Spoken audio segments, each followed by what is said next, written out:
bringing together voices in child and youth healthcare. This is CAFC Presents.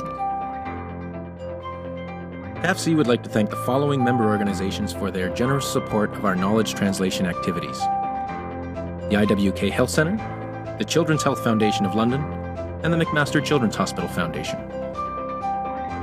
We would also like to thank the following Keystone partners for their ongoing contributions that support all of CAFC's programs and activities: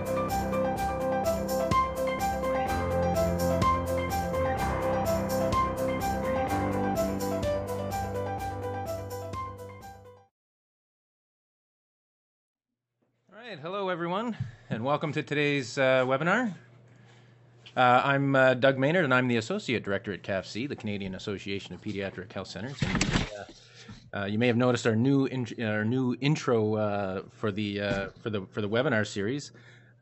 Gives us a little chance to have a little audio and video while all of the lines are getting connected, and more importantly, it gives us a chance to do something that we haven't done a lot for these webinars, and that's really thank and acknowledge all of the support that we get from many of our member organizations and partners that help us put on these webinars, and not only put them on, but also to keep them free so that we don't have to charge for them, so that we can really encourage broad distribution of some of the great information that we're able to present here. So before we get on to today's presentation, which is titled Youth Engagement and Technology, an Afterthought or a Vital Part of Successful Mental Health Programming, I wanted to just make sure everyone's familiar with the webinar process. We have a very large audience today. Over 250 organizations and lines are connecting today. We were talking with the panelists just a few seconds ago and just sort of wondering why it was so popular. And I think we thought it was that triple whammy of youth engagement, technology, and mental health in the title really attracted an audience, because those are three really big issues for the CAFC community for sure. It's a particular pleasure, as I have some involvement with many of the people on this call through my role with the CYCC Network, which is part of the Government of Canada's Networks of Centres of Excellence program, and CYCC stands for Children and Youth in Challenging Contexts. And I won't tell, it would sort of spoil the surprise. I'll leave that up to our presenters to tell you a bit more about what that organization is all about. But that's where we're going to start, is a little bit about what the CYCC is, and then we're going to go on to sort of highlight some of the work that they're doing, which is around this engaging youth through technology to support mental health and mental illness. So our first presenter today is going to be Michael Unger, who's a family therapist and a professor of social work at Dalhousie University, where he's the scientific director of the CYCC Network and also the co-director of the Resilience Research Center. And joining him is Lisa Lachance, who is the executive director of the CYCC Network and the CYCC Research Institute. And also joining them from CYCC is Emily Zink, who's one of the project managers at the CYCC, and Emily is a PhD student at Dalhousie University. And from the Mind Your Mind program, which is one of the CYCC Network members, to sort of I guess be an example of how some of the information that the CYCC is going to present, sort of an example of how it's been being put into practice. So we have Maria Luisa Contursi, who's the program director and co-founder of Mind Your Mind, and also joining Maria Luisa is Taylor Holden, who is a youth partner and co-creator at Mind Your Mind. So it's my pleasure to hand the virtual podium over to Michael Unger.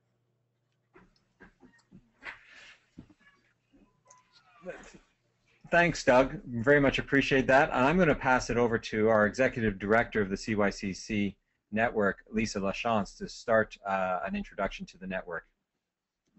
So thanks everyone for joining us. We're really excited about the response that we've gotten to this topic. We certainly believe it's a critical topic to be looking at, and we're glad others do too. Just to give you a sense of what we're going to do today, I'm going to give a quick introduction to the network. We're going to look at one particular part of our project, which is the knowledge synthesis process. And then we're going to talk a bit about the results of some of our knowledge synthesis reports on youth engagement technology, looking at some of our core recommendations, and talking a bit about the potential for technology to facilitate youth engagement. And then finally, we're so pleased to be joined by Maria Luisa and Taylor. We're going to turn the last half of the webinar over to them to talk about the type of work they're doing to look at both youth engagement and technology. So as as Doug began, we are the Children and Youth in Challenging Context Network, and we're a national network funded by the federal government's Networks of Centers of Excellence in their Knowledge Mobilization Program. We bring together people and organizations from across Canada and internationally who support the mental health and well-being of Canada's most vulnerable young people. We want to identify what works for these young people, capture it, share it, and help others use these promising practices, and support our network members in sharing their own promising practices. We are based at Dalhousie University in Halifax, Nova Scotia, and build on the work of 3 research groups: Mike's Resilience Research Center, the Dalhousie University Center for Foreign Policy Studies, and the IWK Children's Hospital Strongest Families Institute.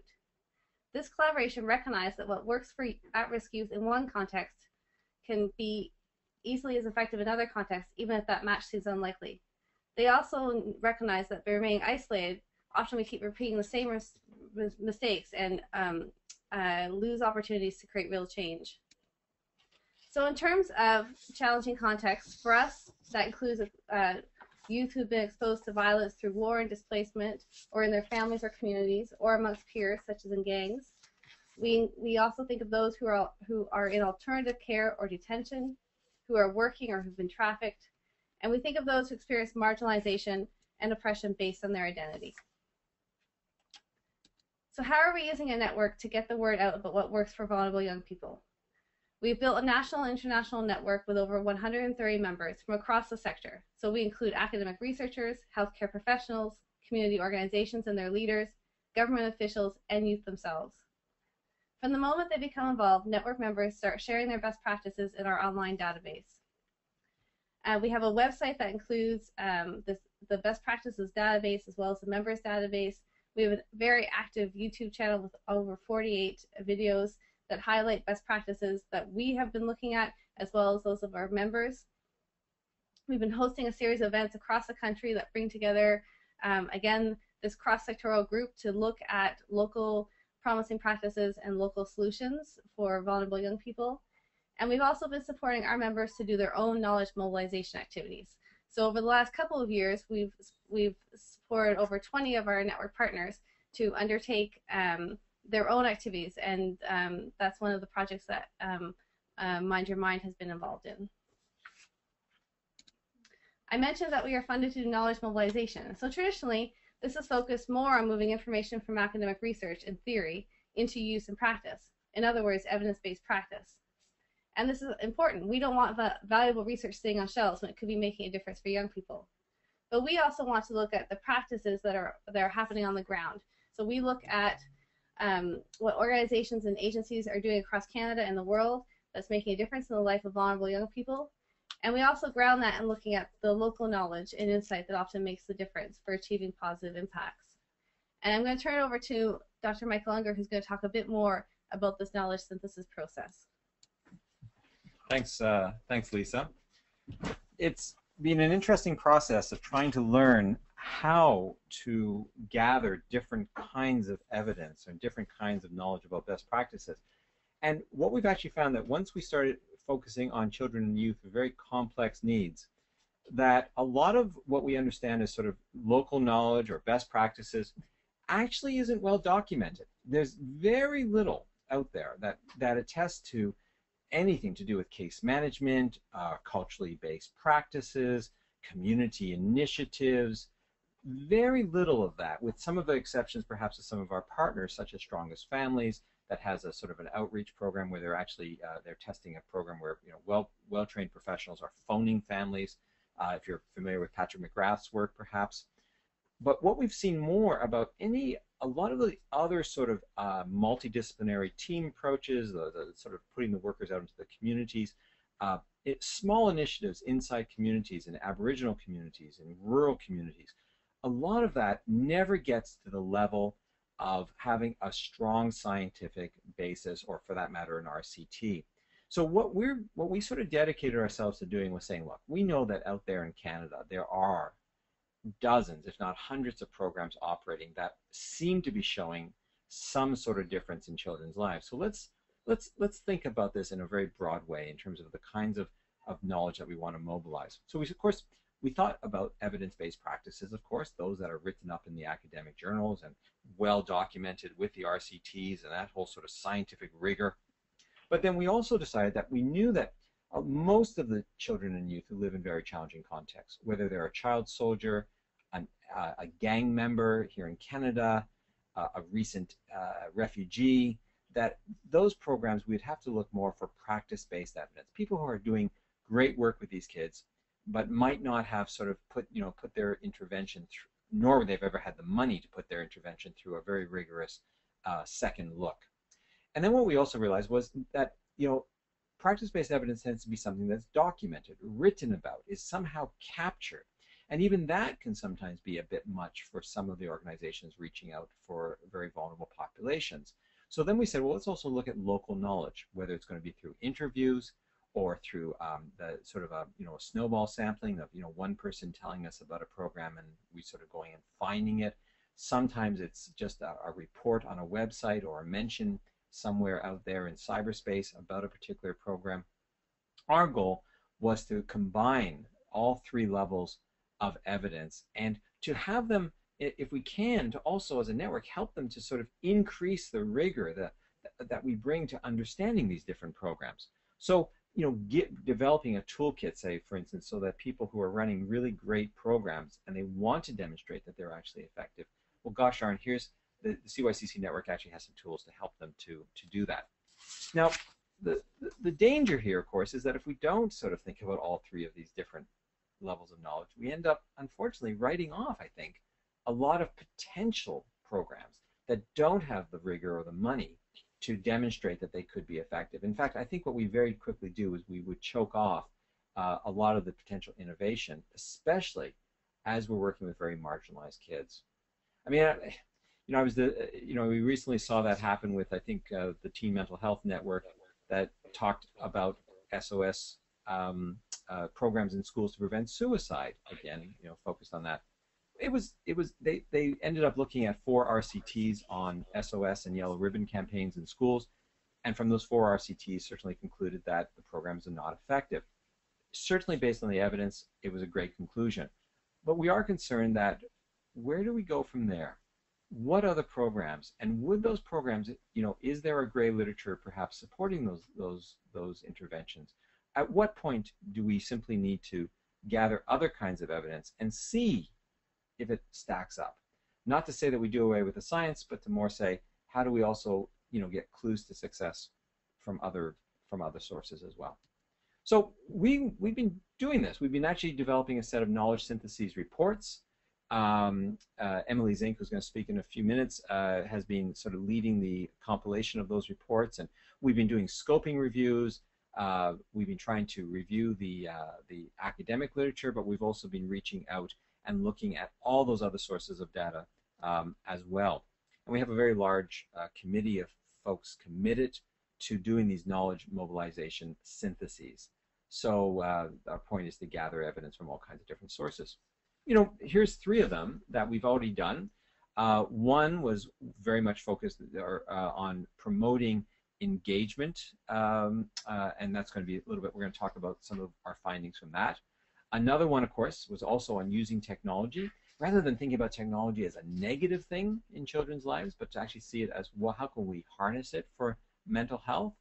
And we've also been, a third report, which won't be the focus here today, was more on what are the promising practices with regard to children who have been exposed to violence. All 3 of these reports are, of course, already done, and they can be downloaded from the network website. Now, we also have 4 more reports now underway because we felt like this was a successful thing. We've been able to get some of this information out there. We're looking at a violence prevention report that's focused on the strategies that help prevent violence towards refugee and displaced children. We're looking also at the ethics in terms of ethical approaches to conducting evaluations. We realize that often when we're getting children involved in evaluations and interventions, there's a lot of ethical issues. We're also very concerned, and we think that there's some best practices out there regard to how young people access mental health information. We're absolutely confident that a lot of the big funding organizations, whether it's Bell Canada, CAPC obviously, or if we're talking about just CIHR, etc., all these organizations, and we want to know how kids are going to access the mental health information that they need. And the fourth report we're doing is looking at simply supportive environments. When you have children with very complex needs requiring services from multiple service providers, what are the best practices for those particular kinds of supports? And this is the kind of stuff that gets really murky because it's very difficult to pin down and narrow it down to sort of very specific types of interventions. So that's where we're going next. All that to say is, if you look at the cumulative effect of those 7 different focus, what we're trying to do is say what works for Canada's most vulnerable young people, those who are on the margins, those who have trouble accessing services. The interesting point about this is, as much as we're focusing on 2 of those reports, technology and youth engagement, what we're understanding very clearly is that you need to put all of those reports, all of these dimensions to a child's life together. You can't just think about, well, I'm just going to do a little violence prevention and everything else is going to get better. If we don't, for more vulnerable, complex needs kids, while we're doing the violence prevention, also think about how they seek out information, the ethics of engaging them, technology, youth engagement, the supportive environments across multiple service groups, child welfare, mental health, into the hospitals. This is a package deal we're seeing.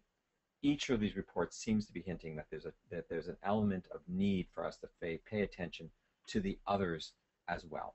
So to illustrate that point, let me pass this over to Emily Zink, who's going to talk about some of our findings from the youth engagement report and the technology report, and to see if we can kind of make this point in a very concrete way.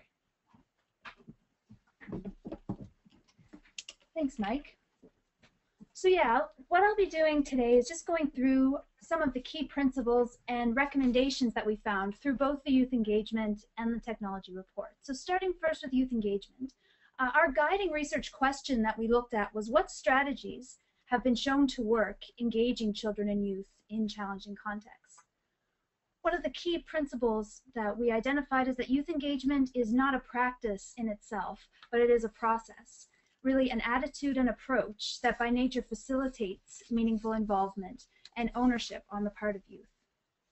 So interventions that acknowledge the independence and agency, particularly of at-risk youth, provide opportunity for them to give feedback on the relevance and appropriateness of the programs that serve them. So a key principle we identified in this report is that of youth-adult partnerships. A youth-adult partnership results when youth and adults work together as part of a team to make decisions that affect their lives. This differs from mentorship in that a partnership is not one helping another, but a mutual exchange of support. As mentorship can go both ways in a partnership, a power sharing between the adult and the young person is better facilitated. A great example of this in practice is from the Center of Excellence for Youth Engagement, located at the Students' Commission in Toronto. Some examples of how these youth-adult partnerships in practice can look. It's a great example using technology, when adults and youth work together using technology as part of a project. In such a scenario, both sides have something to contribute to the collaboration, keeping the power dynamics more equalized. So moving into some recommendations we found, we identified the importance of including youth in the governance structures of organizations. A great example of that in practice is YouthNet, located at the Children's Hospital of Eastern Ontario in Ottawa. The objective of YouthNet is to help youth development, and maintain good mental health and healthy coping strategies for dealing with stress, while decreasing stigma around mental illness and its treatment. So in YouthNet, youth are involved at every stage of the organization, at every level, including the hiring of staff. They have a very well-established and equipped youth advisory committee that is informed and involved in all of the decision-making. Actually, in this youth engagement report, we conducted a workshop with the youth advisory committee at CHEO. So if you want to check out the CYCC Network YouTube channel, there's a great video there showcasing them and some of the things we learned through their youth. Another recommendation was preparing youth to participate. The point here is that youth engagement doesn't just happen, it has to be done intentionally with thought and planning. And that involves not only adults, but the young people themselves in framing what this engagement looks like. So learning with youth about how they can be involved and how they can be engaged, paying attention to their voice and letting them see how their contribution can be valued. A great example of that is one of our network members, the Hartwood Center for Community Youth Development. It's located here in Halifax, and one project they host is called Leaders of Today, or LOT for short. One of the main activities of LOT is an annual summit, which brings together youth from diverse backgrounds with government officials and organizations from all across Nova Scotia. One of the strengths of this program is its focus on amplifying youth voice through communication channels. And through the efforts of LOT, not only are youth voices heard, but they are being brought into key discussions with various provincial initiatives geared for young people. So it's just such a great opportunity for youth to contribute and to identify how they can participate and act. And safety, putting in place safety policies for engagement and the need to ensure that vulnerable youth are not re-traumatized through participation. One example, it's in this space of participatory research and engagement that protections need to be in place to guard young people's safety. There was a great report published by the SOS Children's Villages International in 2012 on the use of participatory research and the benefit to projects when young people are involved in this way. Although leading into our discussion of the technology report, we found a lack of evaluations and research that has been done on the impact of youth engagement, particularly with technology-based programs. A result of the lack of evaluation is the risk posed to safety. Without established standards or evaluations for such interventions, there is very little quality control in terms of how they can be designed and monitored. So that leads right into the technology piece. So for our technology report, the guiding question we used was which innovations in technology are known to be effective in helping children and youth in the most challenging contexts nurture resilience and support their mental health. So we looked at innovations in electronic media that have been used with children and youth in challenging contexts to help prevent violence and promote their well-being. So we looked at mobile phones, computers, the use of the internet, interactive websites. Particularly with social media, there's been such a shift in adolescent internet use from web browsing to social networking technologies. Social media has changed the way people communicate, as we all know, both locally and internationally, and young people are the biggest users of these platforms, such as Facebook and Twitter, which provide virtual forms for interaction.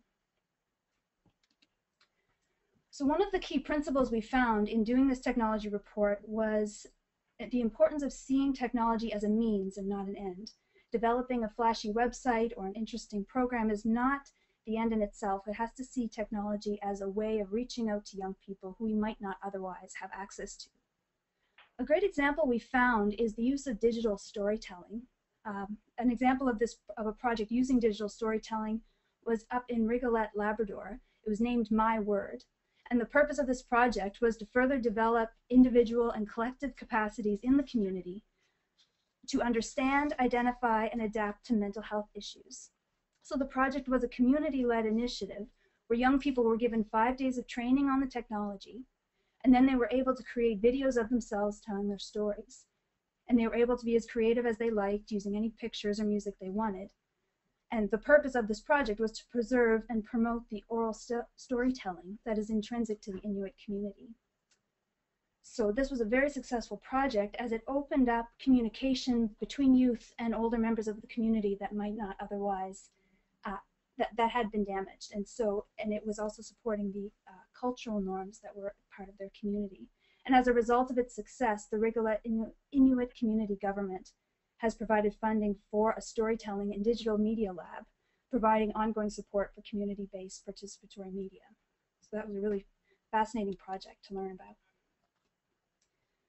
So why use technology in the first place? Another key principle we found is the need to meet youth where they are at and where they are comfortable communicating. A great example of this is a project we found called Zumbido. It's a project developed by the SHM Foundation located in the UK. Zumbido, however, was launched in Mexico using mobile phones to create a social support network between people living with HIV/AIDS through group text messaging, group SMS. So often people living with HIV are faced with social stigma and isolation because of their condition. But by setting up a group SMS, the participants were able to communicate with each other, provide support and encouragement, and even sharing tips on, for example, which dentist offices would treat people with HIV. So it's just a great example of reaching out to young people in a way that can support their well-being that they might not otherwise have received. Another great example of how that's been done, it's a project called My Mista. It's an initiative of Love Life, and it's a mobile-based social network directed specifically at young people in South Africa. And My Mista is part of the largest social network in Africa that runs on most mobile handsets. And by registering with My Mista, youth can access information from a variety of topics, from employment opportunities to HIV to workplace skills. There's a trained counselor on the line named Ms. B. And youth can send questions, ask about their sexual health concerns, receive timely responses. And it's proven to be such a success in reaching out to young people with the information and support they need. One key thing that kept coming up when we spoke with most of our members was this idea of build it and they will come is actually a false notion. The importance of youth ownership is not only relevant for the content that's produced, but also the channel that's used, the language that's used, and subsequently the uptake of that information and program. So including youth in all the levels and all of the stages of developing a technology program for their intervention. It came up over and over again of the importance of this and how it is truly a best practice in engaging young people through technology.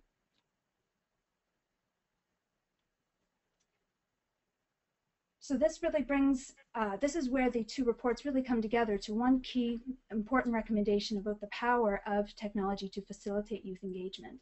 And one of our key recommendations was the need to develop a use of technology plan, a plan for what is this technology going to look like, how are we going to develop it, who are the stakeholders involved, and this really leads nicely into the presentation by Mind Your Mind. I'll just pass this back over to Mike really quick. There's, as you can kind of tell, or what we've been impressed by, is that once we started looking at different kinds of programs that were relevant to children and youth with very challenging contexts, we face a lot of barriers.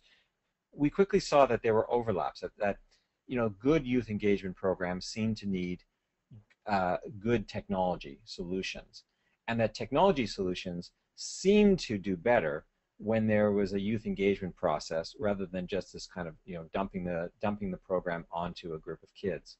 So we began to see this complexity right away.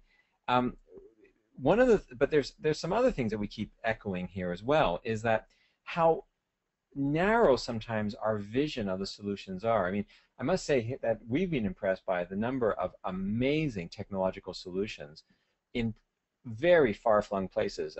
Emily just spoke about some projects, be it in South Africa or in the UK. But what we've been seeing is that sometimes we tend to be a little bit almost behind here in Canada. We're beholden to older forms of technology, or we have myths about young people, say, not being able to participate, when in fact what we found, certainly I know from my own work as a resilience researcher, is that very often young people have access to, even if they're street-involved youth, this type of thing, that they have access. They maintain their Facebook pages. They maintain a very active online presence. It's kind of funny because, of course, you go into places like rural Sierra Leone, where we also work, and all of a sudden you see kids getting health information from through their cell phones. And that might surprise people, that in communities that have almost no electricity except off of generators, no running water except through hand pumps, the children actually have access, the youth have access to healthcare information through their handsets, which is kind of speaking to the complexity of the world and where young people are and how we can think about what are particularly their needs. The problem, of course, is they're bringing this fully back to one of the goals of these knowledge syntheses is, you may have noticed that as we talked about these examples or these exemplars of innovative programming around the world, it's very difficult to say categorically whether or not they have an evidence base. What we know is, with the exception of a very few, it's rare that you see an RCT. It's rare that you see that academic publications on these programs. So what do we do with that? Do we simply disregard them? Do we say that that kind of knowledge is not of any use? Or do we see this as developmental, as simply that there's going to be these creative ideas, and that with the right resources and the right documentation, perhaps we'll eventually be able to show and really show the impact that they're having on young people's mental well-being in the long term. Now I realize that this is controversial, but it's also, it seems to be a necessity, because as we go out into the world and look for these programs through our partners and through the gray literature, as well as what's published in the academic literature, we constantly see innovations which seem to be sparking great ideas. So with that sort of preamble, setting the stage well, let's turn it over. Thanks to Emily and Lisa for sort of helping to set the stage here. I'm going to turn it over to Mind Your Mind, and I believe it's Mary Louisa and Taylor, and I believe Taylor is going to start off here. So over to you, folks. Now, before we go over to Mind Your Mind, we did have a couple of questions come in that maybe we can answer while Maria Louisa and Taylor are getting all set. Sure, that would be great. These ones I don't think should be too. They won't result in too lengthy of a discussion. But the first question was around. It was right in at the beginning of Emily's presentation, where the person is asking, where youth are vulnerable or unable to participate, is there experience with utilizing youth advocates to speak on their behalf? And Sam here in the office here just popped up on the screen. We had just completed a series on, or actually we're two parts through a 3-part series on social pediatrics, where we talked about child advocacy and child protection and the role of pediatricians in that particular case. But have you had any can you make any comment on the use of child advocates to speak on behalf of these children that are either unable to participate or are vulnerable youth? Did you see that?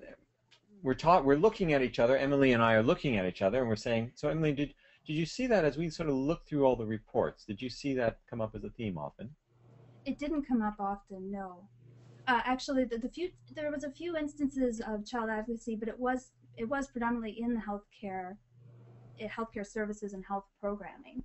But often those were cases of perhaps one youth speaking on behalf of a group of young people. Thinking particularly of a program here at the IWK called You're in Charge, which is a transition program for young people with chronic illness transitioning from the child healthcare system to the adult system.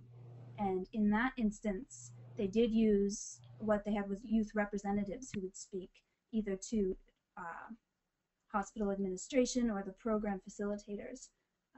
That was now, to be fair, Doug, our focus was on looking more specifically to the youth programs, and we didn't extend our search terms to, say, advocacy by adults, because our focus was to sort of mine the more specific examples, as Emily just explained, for the youth themselves to become engaged. But of course, I think we all in the biz know that there's incredible people knocking themselves out as advocates all around the world to represent youth, when youth are so vulnerable, perhaps that the mechanisms for them to engage. But as I think as Sir Ainsley Green in London, one of the sort of the preeminent youth advocates globally, I think that if you look at his work and stuff, even with very, very vulnerable populations, I get the sense that there's always that need to put the child as front and center as possible and to represent their voice. And I think all of us, who see ourselves as advocates, are in some ways doing that. We hope this report perhaps just helps people get some ideas, inspire some creativity about how to put kids in front of us, even if sometimes it has to be us as the advocate making the most noise. Thank you.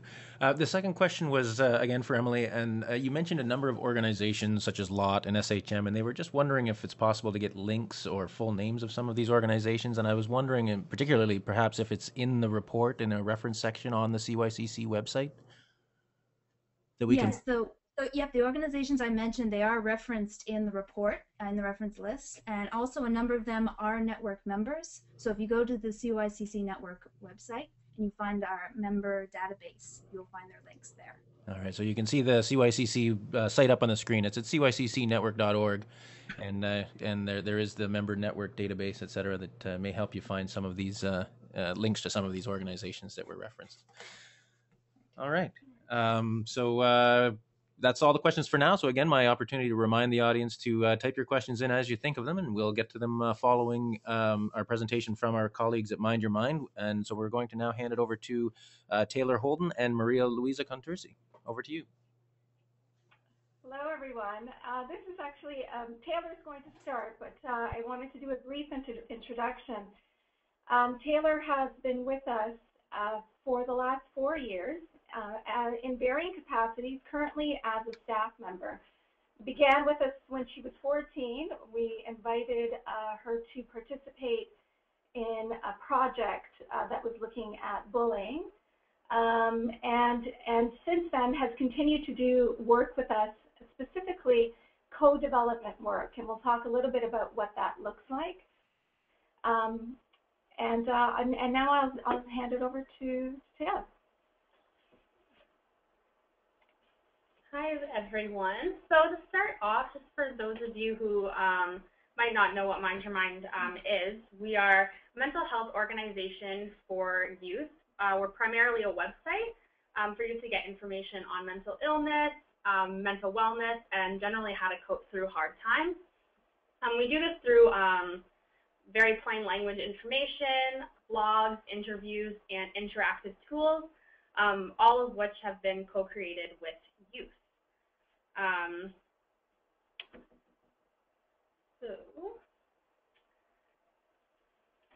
These are just pictures of focus groups that we did. We got a group of youth together to synthesize one of the reports that were mentioned earlier, the one focusing on using technology to help youth in challenging contexts and using it in a positive way and integrating it as a way for them to get help.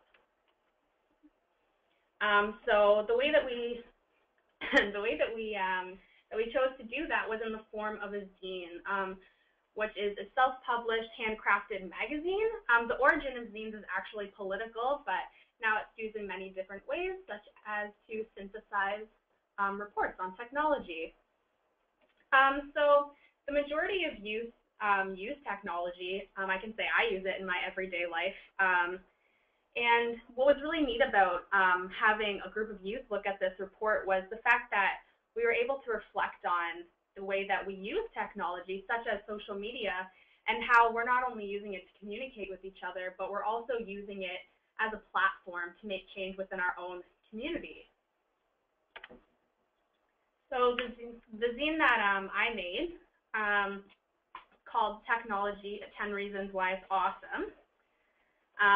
So the first reason is really because youth have never known a world without technology, whereas older generations have kind of sort of adapted to technology.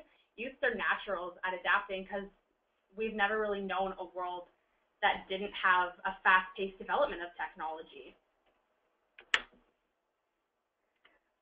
Something we found something really neat that we've grasped onto is the idea of building a type of community online, advocating for causes within our own local communities and getting them attention they need through platforms such as social media.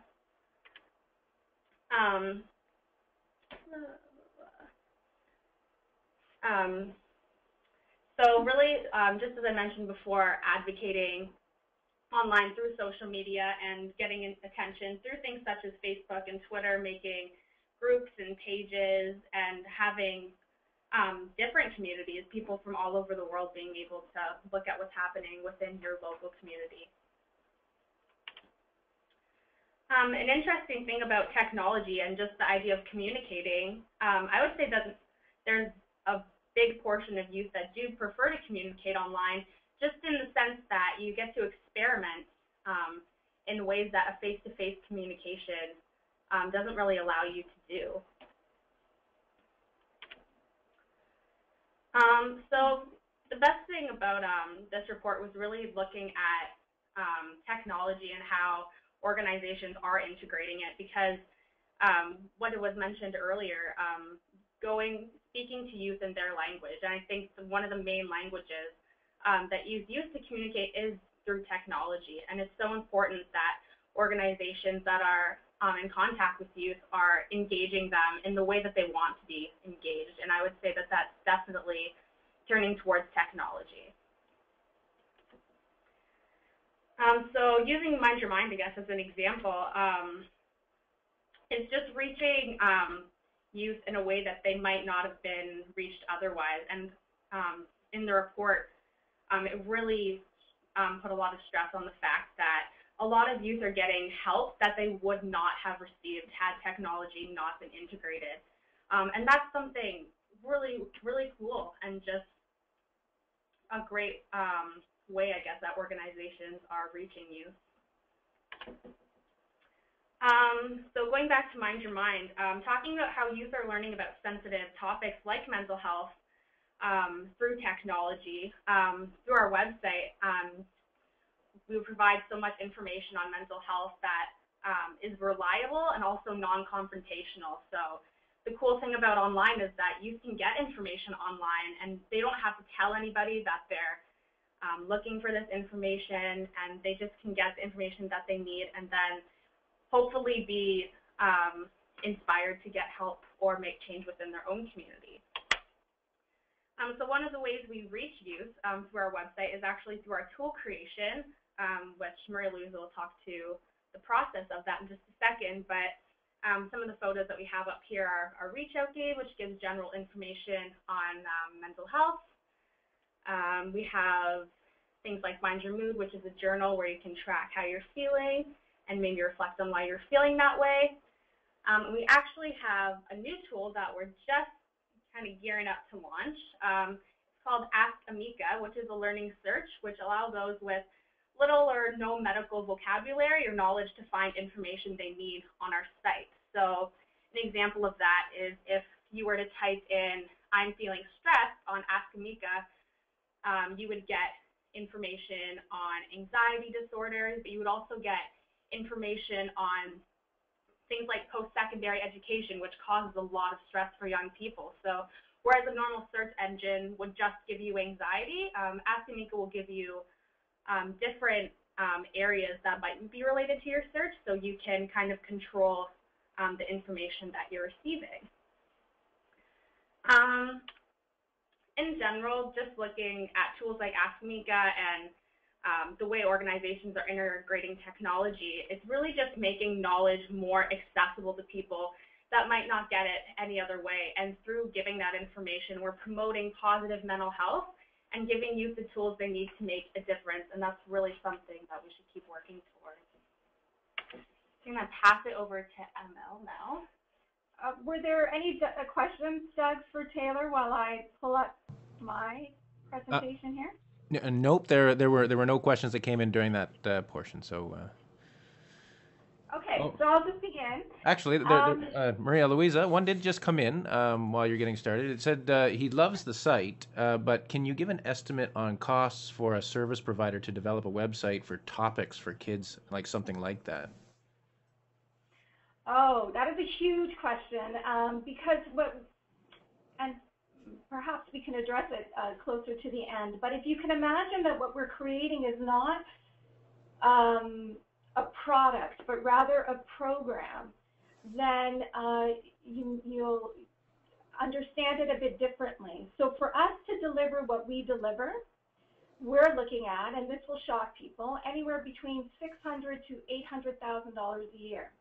Because what we have online is not just a framework or an architecture. What we have represented here is a process of engagement and the outputs of those engagement processes, if that makes sense. And maybe if I speak to some of the pieces here, we can go back to that question. No, that sounds great. You go right ahead. Okay. Great. So as Taylor indicated, one of the biggest opportunities that technology has offered youth is the ability to mobilize, act, to find meaningful involvement in what they do, and to find support. Our biggest gain as an organization working with youth is the ability to get their attention in ways that were not possible before the internet and social media came along. Getting their attention, earning trust before you need it, These are really critical in system change and redesign. We want their attention because we need them to help make those changes and to co-create resources that are relevant and useful. So technology can help us get their attention, but engagement really helps sustain it. We value the role of youth as co-creators and partners at all levels in our program, at the development phase, to evaluation, to knowledge exchange. Youth are with us co-developing and sharing their expertise. Technology has allowed us to do this engagement and development work in ways that feels very dynamic and authentic and new, not just for youth, but for us as service providers and for the community at large. After over a decade of doing development and co-creation work with youth, what we realize is that much of how we work is rooted in a design thinking framework, and some of you in the audience may be familiar with some of those principles. Design thinking is a process used to solve what are sometimes referred to as wicked design problems. And these are complex, hard to define problems like stigma, structural barriers to accessing support, and those sorts of issues. If you want a good general overview of design thinking, Wikipedia actually will do the trick. But what we want to do is share our process and the way we use technology, co-creation, and design to build relationships and resources with you. So for us, youth design studios are a model of youth-adult partnerships, what Emily was referring to, and that what she and I spent a lot of time talking about in the development of that report. It's a new way of looking at youth engagement. It's a framework where every young person has an opportunity to share their experiences, amplify their strengths, and design for change. It is an opportunity for youth and adults including social service providers, healthcare providers, educators, researchers, policy analysts, to unpack complex social problems together while documenting processes very carefully, sharing insights, best evidence, and lived experience along the way. So key elements. There is a process where we bring together a group of youth, professionals and trained youth co-facilitators like Taylor, to look at a problem and then develop tools, mental health promotion materials, or knowledge exchange resources. All involved in this work. So what we're presenting here is the way in which we use technology and engagement to do some of that co-development work. So all involved in this process agree to look at how our work can be shared and implemented at a local level within their own networks or communities. So a young person who's involved in our program will commit to thinking about this information, how this information can be shared within their own school, their own communities, at their recreation centers, with their guidance counselors or peer leaders and teachers and administrators, to name a few examples. So they're very much involved in the dissemination strategy while they're producing. So what is a design studio?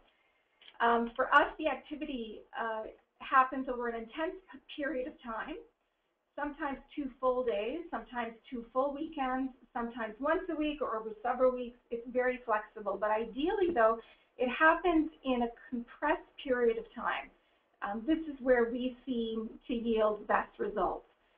We have implemented this format face-to-face with youth and also with youth across the country, young people who we've never actually met face-to-face, and have worked with virtually over a 6-month period. Design studios bring multiple stakeholders together. So in the case of synthesizing the CYCC report, we brought together a group of youth with experience, interest, and knowledge in the area of technology and mental health. We brought together Mind Your Mind staff, an educator, and a youth co-facilitator to work together to synthesize the tech report so that it could be more accessible to youth and professionals who quite frankly don't have the time to read a 100-page document.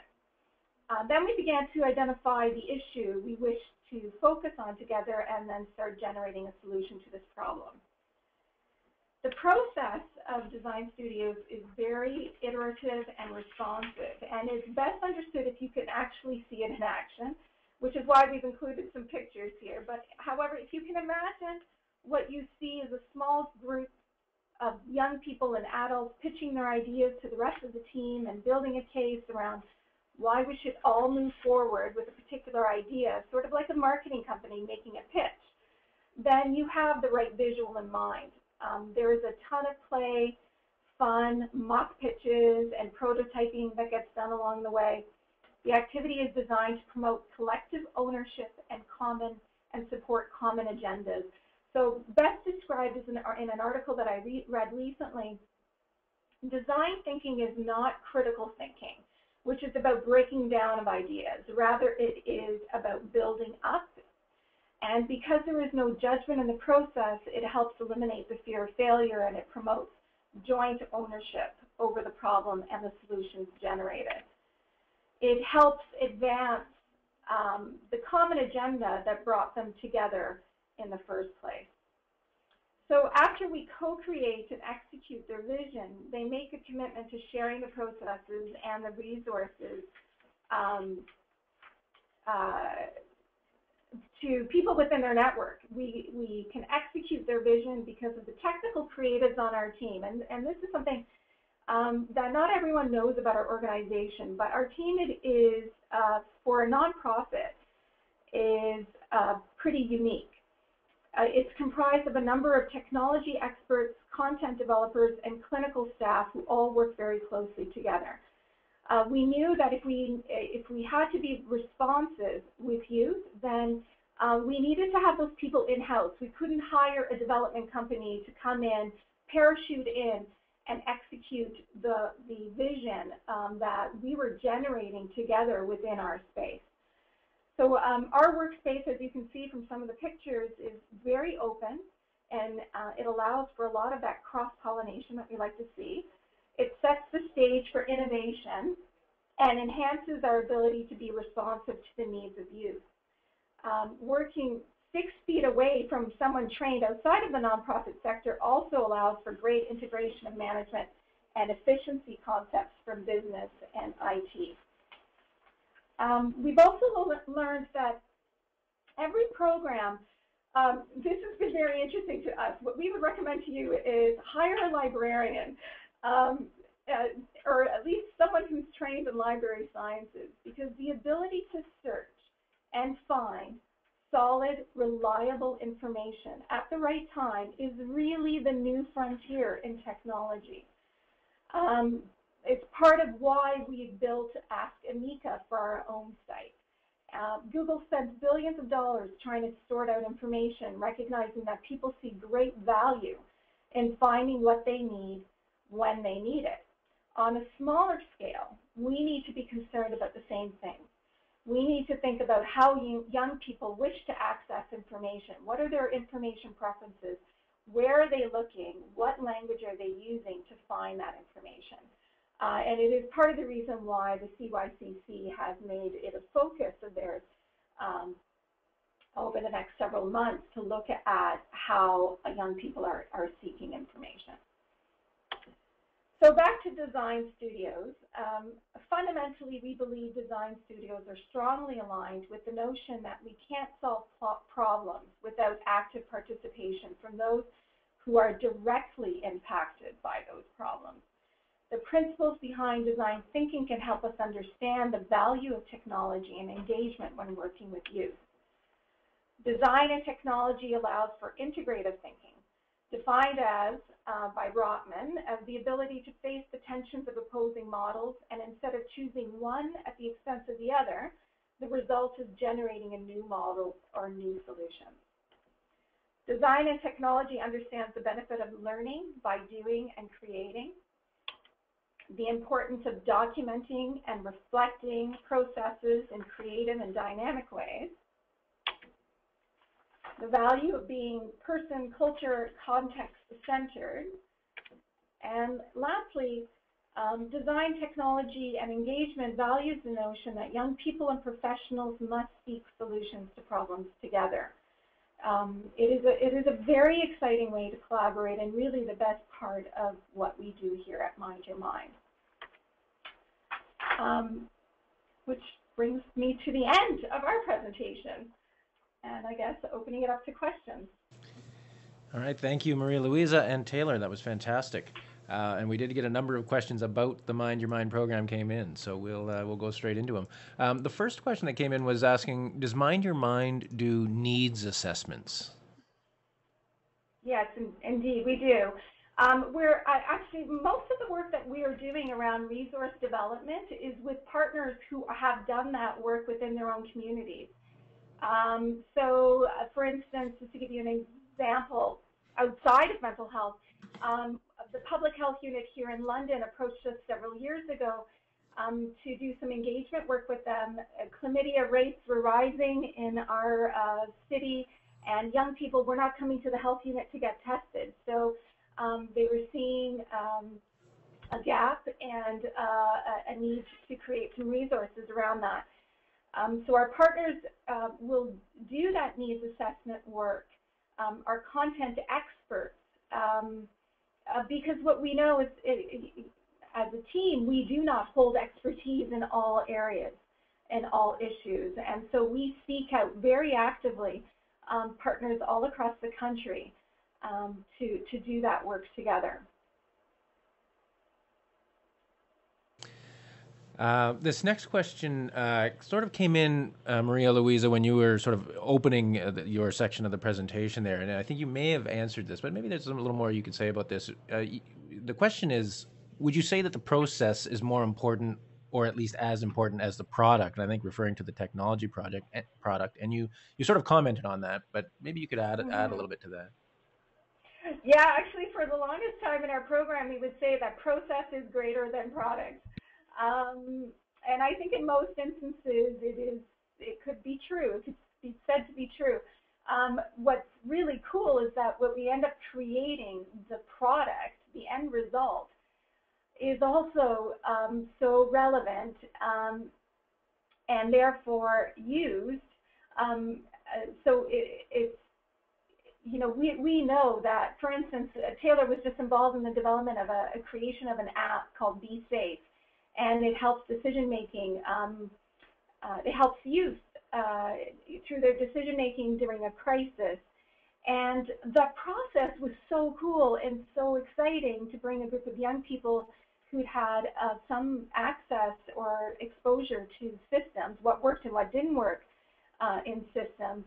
And their expertise helps inform a really cool product that we now know is being used in a number of different settings, and settings that we hadn't imagined. So in our instance, I think we appreciate both, but we certainly, process is very critical to the success of this. And if I could just add a little bit, thinking of what you can gain from not only the product, what you create, but in the process, relationships that youth can build not only with organizations but with each other. A lot of the time we get youth together that are sometimes very different but working towards a common goal, and to have that opportunity to meet youth within your community that you never would have met otherwise than through an organization like Mind Your Mind is something really special, not only for the organization but for the youth involved as well.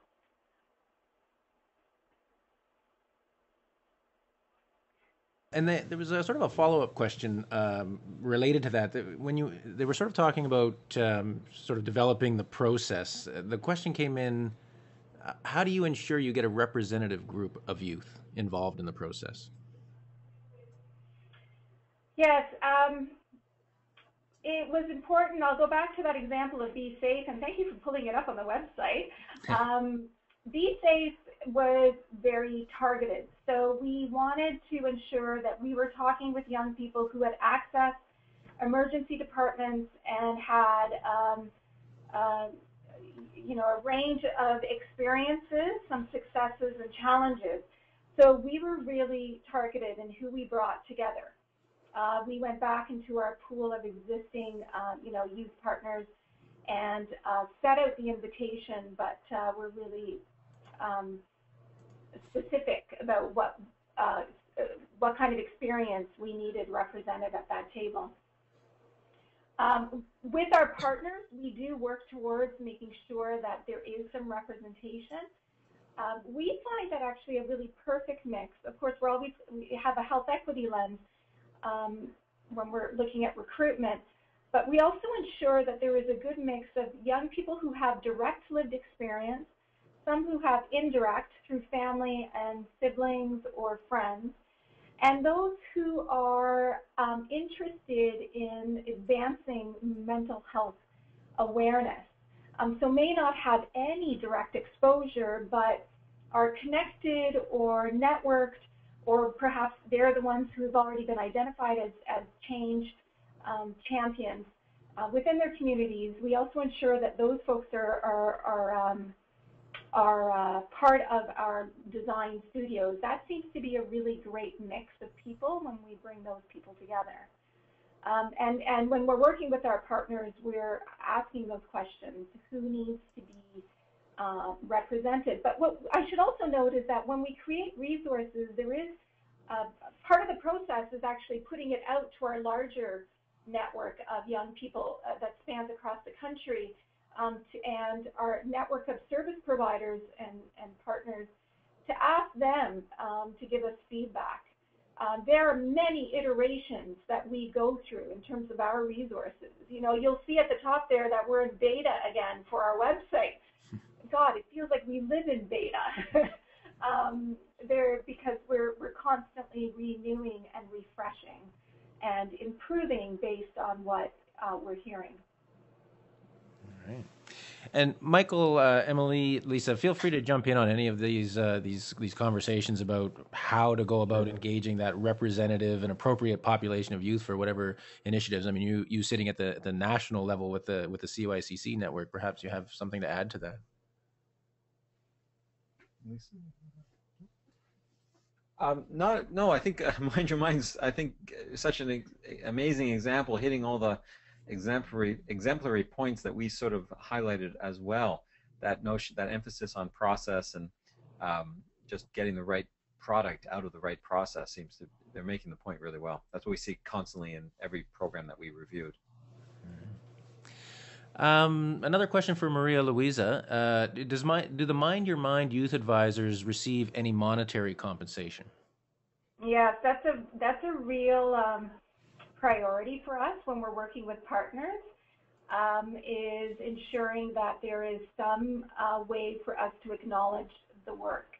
And that's why we've really moved away from using terms like volunteers. I mean, there certainly are times where young people identify themselves as a volunteer and they want to do volunteer and community service hours, and that's okay. But our work is really about partnership work, and I'm getting paid to be there, and so our feeling is that it's really important for young people to be paid as well. So when we're fundraising, or more accurately, when we're putting in for proposals, there's always a line in the budget for an honorarium or some sort of salary for a youth co-facilitator. So the answer is yes, that's a priority. We had a question come in about the Ask Amica search component of your website. Is that something that can be embedded on someone else's website? Yeah, so we've structured it. I'm so glad you brought that. Whoever brought up that question, thank you so much for asking. We have structured it so that it can be used on open source, specifically Drupal frameworks. The whole question of open source is a really interesting one to us at our organization, because I think all of us need to be talking about making a commitment to using open source software. Because what it does is allows us to share and collaborate in ways that are just not possible if you're using proprietary kind of software solutions. I was actually at a meeting with the Mental Health Commission recently, and a couple of us brought forward that funders should be insisting that you can't create these unless you're using open source. And building within your resource the capacity to share with others. And I support that. Yeah, Taylor, did you have something to add to that? Yeah, and there's, Taylor was just saying that, it's an effort in terms towards preventing duplication and overlap as well. All right.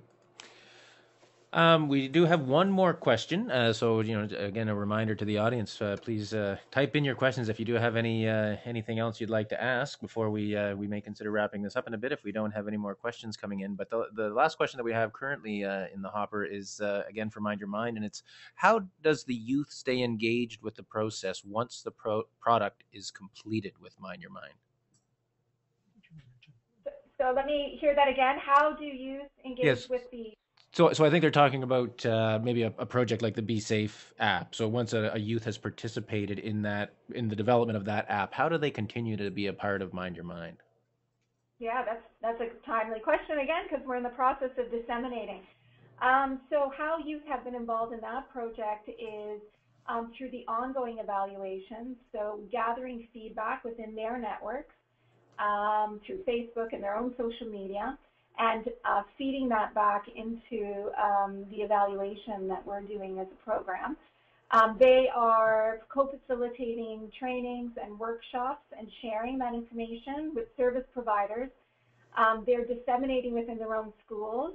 So Taylor is very active within her own high school, and I'm sure has brought back cards to bring to guidance and educators and administrators to share. In fact, that is part of the commitment that they make. When we first select youth to the project, we say to them, lots of private information gets shared within these programs and design studios, and we ask you to keep that confidential. However, we ask you to commit to talking to as many people as possible about what you're doing and what change you are hoping to make in your community. So it's not just a declaration of that commitment, but it's also this creating a real plan. One of the last things that we do is ask them to actually outline who is in your network and how can you reach out to them, what support do you need from us around reaching out to them. And so they're very much part of the dissemination. There's real ownership there. I just had lunch actually with one of the young women who initially was very involved in the development of this process and then stepped away for a bit because she had school demands, and then felt that she had made a couple of efforts to get back in, and felt that there wasn't an easy way for her to get back in. And she called me on it on lunch yesterday, and I wasn't aware that she was feeling like she couldn't jump back into the process. But what was wonderful about that, first of all, it never feels great being called on something, but as you can tell, we're pretty transparent in letting people know that we don't always get it right. But what was really cool is that she had real ownership over this and felt that it was something that she helped create. And so she wanted to get back in, and now she's back in. And that's our best scenario, right, is young people continuing to promote and to talk about this work that they're doing with us. And just to add a little bit, because our process, like Maria Luisa said, we're so transparent. It's so easy just to feel like, and to rightfully feel that the product that you have is yours. You're truly a part of the Mind Your Mind team whenever a youth partner steps into our office or reaches out to us online, because it's especially the design studio, is such a personal and integrative process that you really just feel like the tool really is something that you were a part of, and it's something that you just want to share because you're so proud of being able to be a part of a team like that. Mm-hmm. All right, and we did have one last question come in, and this is from Brian, and he's wondering if there's any suggestions for developing programming for kids that he serves in a res treatment facility. I'm assuming perhaps that means a residential treatment facility. He currently uses PowerPoint and YouTube videos in combination with psychoeducational topics, but he would like to grow in a more tech-friendly platform.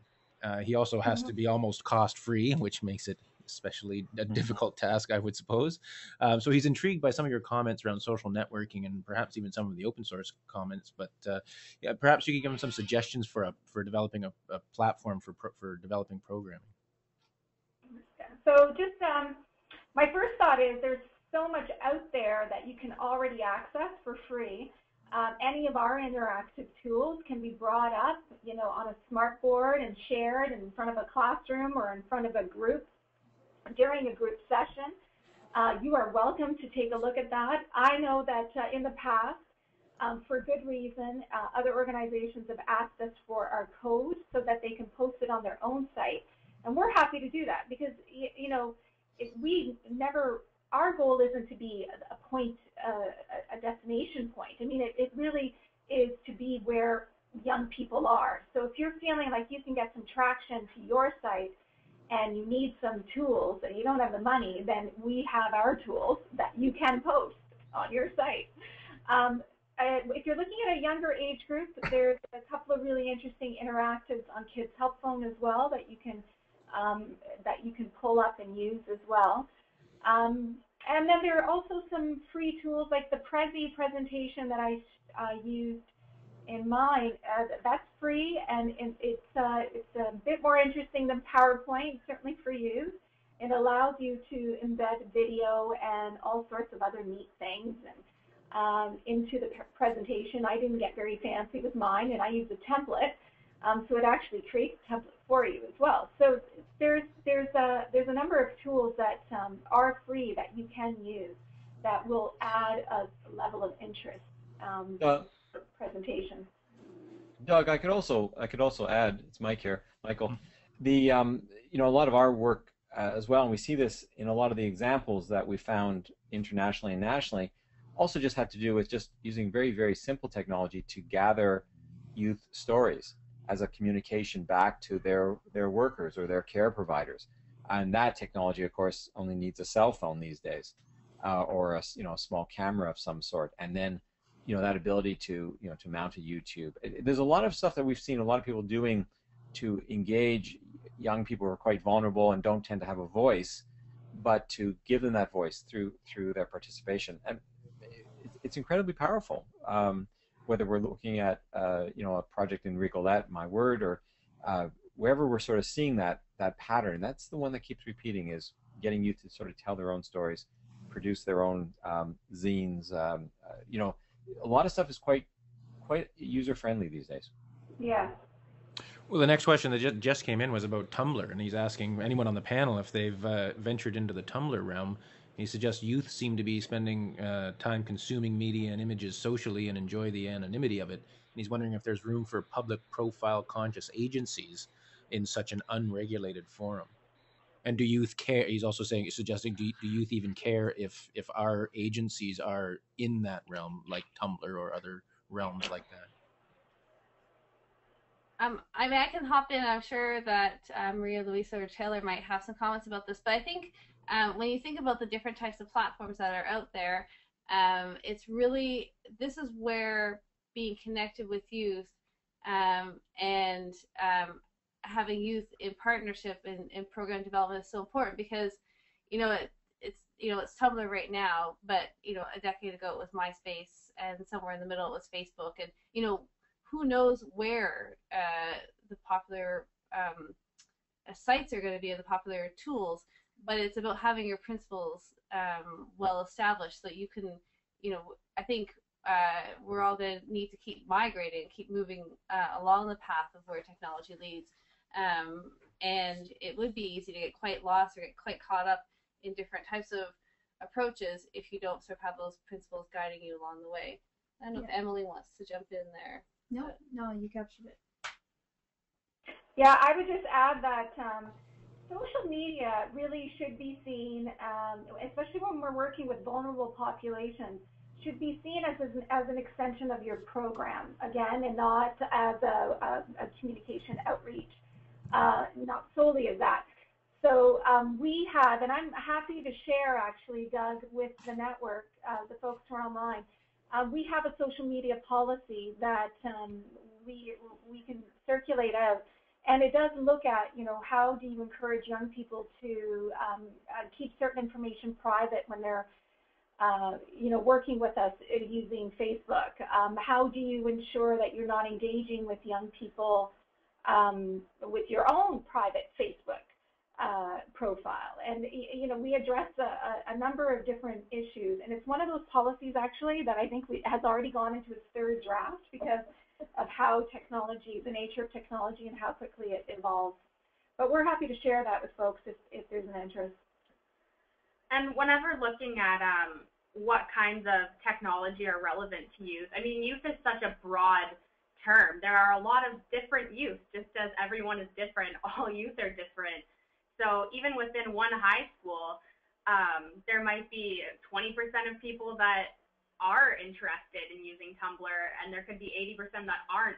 And even within small communities, that number is so different. So it's all in looking at what's relevant to the youth. So integrating youth in that idea is very important, I would say. All right, and there certainly was a couple of comments that came in that they would certainly appreciate a copy of that policy. So if you can either send it to me or send a link if it's on your website, we can post it on our Knowledge Exchange Network where the recording and other resources from this webinar will be posted. So. Will do.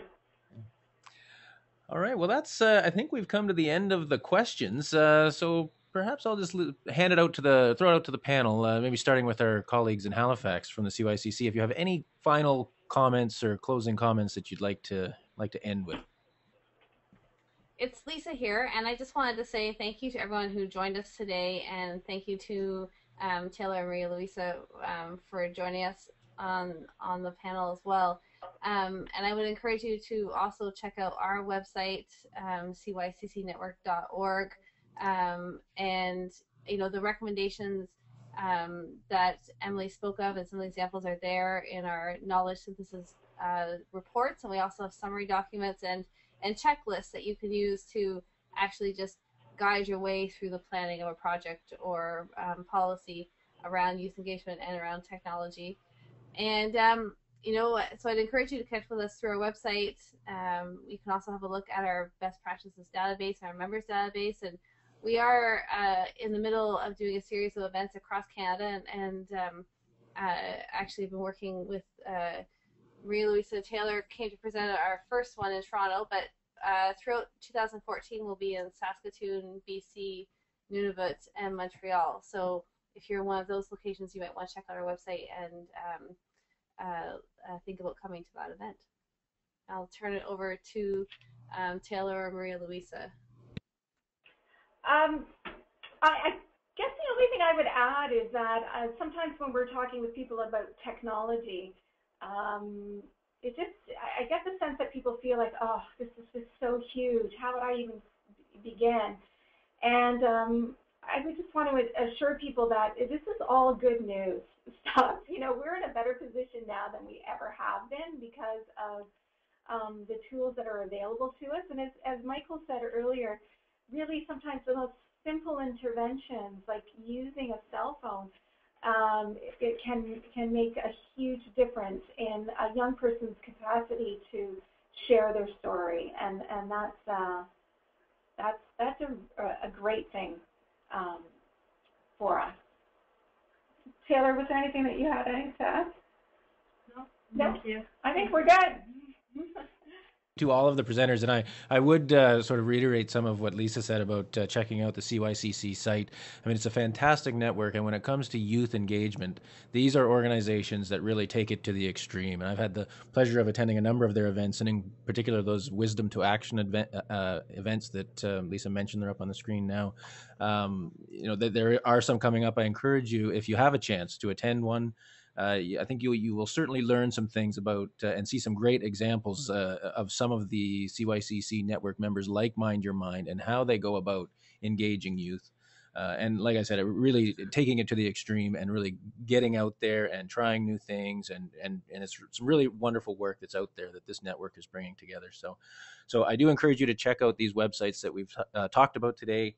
And again, thank you to our presenters. It was a fantastic presentation. You could tell by the numbers that were in attendance that it's really, we've hit on some topics that are of great interest to the child and youth health community across Canada and around the world, as we did have a very international audience today. So thank you to our speakers, and thank you to our audience for coming. We do these webinars usually every Wednesday at 11 a.m. Eastern time. So we hope to see you on our next one. So thanks again for coming. Bye, everyone.